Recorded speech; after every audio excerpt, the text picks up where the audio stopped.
അതിർത്തിയിൽ പാകിസ്ഥാൻ പ്രകോപനം വീണ്ടും തുടരുകയാണ്. ഉറിയിൽ രൂക്ഷമായ ഷെല്ലാക്രമണമാണ് ഇപ്പോൾ നടക്കുന്നത്. ഒരു പ്രദേശവാസി ആക്രമണത്തിൽ കൊല്ലപ്പെട്ടുവെന്ന സങ്കടകരമായ ഷോക്കിംഗ് വാർത്ത വരുന്നു. പഞ്ചാബ്, രാജസ്ഥാൻ സംസ്ഥാനങ്ങളിലെ അതിർത്തി മേഖലകളിൽ ജാഗ്രതാ നിർദ്ദേശം വന്നു കഴിഞ്ഞു. ചണ്ഡീഗഡിലും മൊഹാലിയിലും ഇന്ന് രാത്രി 7 മണിയോടെ കടകൾ അടയ്ക്കാൻ നിർദ്ദേശം കൊടുത്തിരുന്നു. അതേസമയം നിലവിലെ സാഹചര്യങ്ങൾ വിലയിരുത്താൻ പ്രധാനമന്ത്രിയുടെ വസതിയിൽ ഉന്നത സേനാ മേധാവിമാരുടെ യോഗം ഇപ്പോൾ തുടരുകയാണ്. ദേശീയ സുരക്ഷാ ഉപദേഷ്ടാവ് അജിത് ഡോവലും യോഗത്തിൽ പങ്കെടുക്കുന്നുണ്ട്. മുൻകരുതലിൻ്റെ ഭാഗമായി ബാരാമുള്ള, ഉറി, കുപ്വാര എന്നിവിടങ്ങളിൽ ഇന്നും ബ്ലാക്ക് ഔട്ട് പ്രഖ്യാപിച്ചിരിക്കുകയാണ്. ജമ്മുവിലും സാംബയിലും പൊട്ടിത്തെറി ഉണ്ടായി എന്നും അതിർത്തിയിൽ നിന്നും ഞങ്ങളുടെ പ്രതിനിധികൾ അറിയിക്കുന്നു. ബാരാമുള്ളയിൽ ഇപ്പോൾ ബൽറാം നെടുങ്കാടിയുണ്ട്. അതുപോലെ പഞ്ചാബിലെ അമൃത്സറിൽ വിനീത വിജിയുണ്ട്. സെൻട്രൽ ന്യൂസ് ഡെസ്കിൽ നിന്ന് നമ്മുടെ യുദ്ധകാര്യ നിരീക്ഷകൻ ബി ദിലീപ് കുമാർ കൂടി ചേരും. ആദ്യം ബൽറാം നെടുങ്കാടിയിലേക്ക്. ബൽറാം, നമ്മൾ പ്രതീക്ഷിക്കുന്നല്ല ഈ രാത്രിയിലും അവർ പ്രകോപനം ഉണ്ടാക്കും എന്നുള്ളത്. ഒരു അഡ്വഞ്ചറിസം ഇന്നും പാകിസ്ഥാൻ്റെ ഭാഗത്തുനിന്നുണ്ടായിരിക്കുന്നു. ബൽറാം ഇപ്പോൾ നിൽക്കുന്നത് ബാരാമുള്ളയിലാണല്ലോ, അതോ ഉറിയിലാണോ? എന്തൊക്കെയാണ് കൂടുതൽ വിവരങ്ങൾ അവിടെ നിന്ന് റിപ്പോർട്ട് ചെയ്യാൻ കഴിയുന്നത്?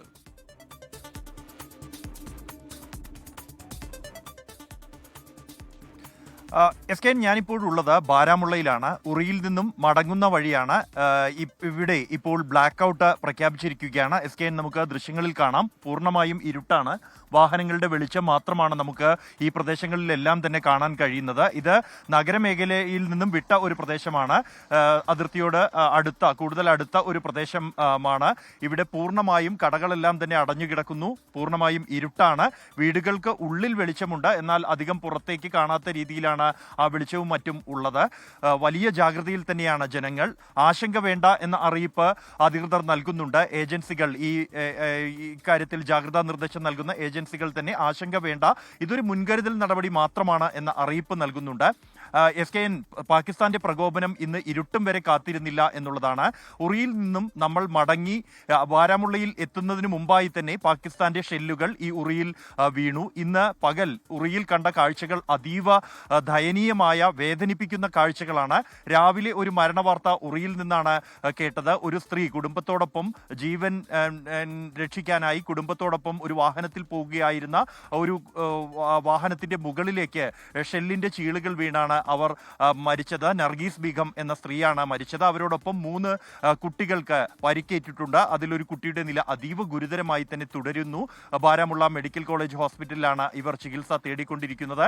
അതേസമയം ഈ നർഗീസ് ബീഗത്തിന്റെ വീടിരിക്കുന്ന മേഖല എന്നുള്ളത് ഈ ഏതാണ്ട് 25ഓളം വീടുകൾ മാത്രമുള്ള ഒരു പ്രദേശമാണ്.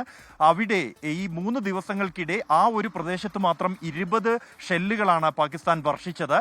ആ പ്രദേശത്തെ മുഴുവൻ വീടുകളും ഏതാണ്ട് തകർന്ന നിലയിലാണ്. ഷെല്ലേൽക്കാത്ത ഒരു വീട് പോലും അവിടെ ഇല്ല എന്ന ഒരു അവസ്ഥ എത്തിയിരിക്കുന്നു. ഉറിയിലെ മറ്റിടങ്ങളിലും സമാനമായ അവസ്ഥ തന്നെയാണ് ഉള്ളത്. ഉറിയിൽ കഴിഞ്ഞ 24 മണിക്കൂറിനിടെ 15,000-ഓളം പേരാണ് ഉറി വിട്ട് മറ്റിടങ്ങളിലേക്ക് മാറിയിരിക്കുന്നത്. അതിൽ പലർക്കും പോകാൻ സ്വന്തം ബന്ധുക്കളുടെ വീടുകൾ പോലും ഒഴിവില്ലാത്ത അവസ്ഥയുണ്ട്. പലരും റോഡുകളിൽ, വാഹനങ്ങളിൽ കഴിച്ചുകൂട്ടുന്നുണ്ട് രാത്രി മുഴുവൻ. വലിയ ദയനീയമായ കാഴ്ചയാണ് അതിർത്തിയിൽ. ഇത് ഉറിയിൽ മാത്രമല്ല, മറ്റിടങ്ങളിലും സമാനമായ കാഴ്ചകൾ. സുരക്ഷാ ഏജൻസികൾ ഉൾപ്പെടെ സുരക്ഷിത കേന്ദ്രങ്ങളിലേക്ക് ആളുകളെ മാറ്റിയിരിക്കുന്നു.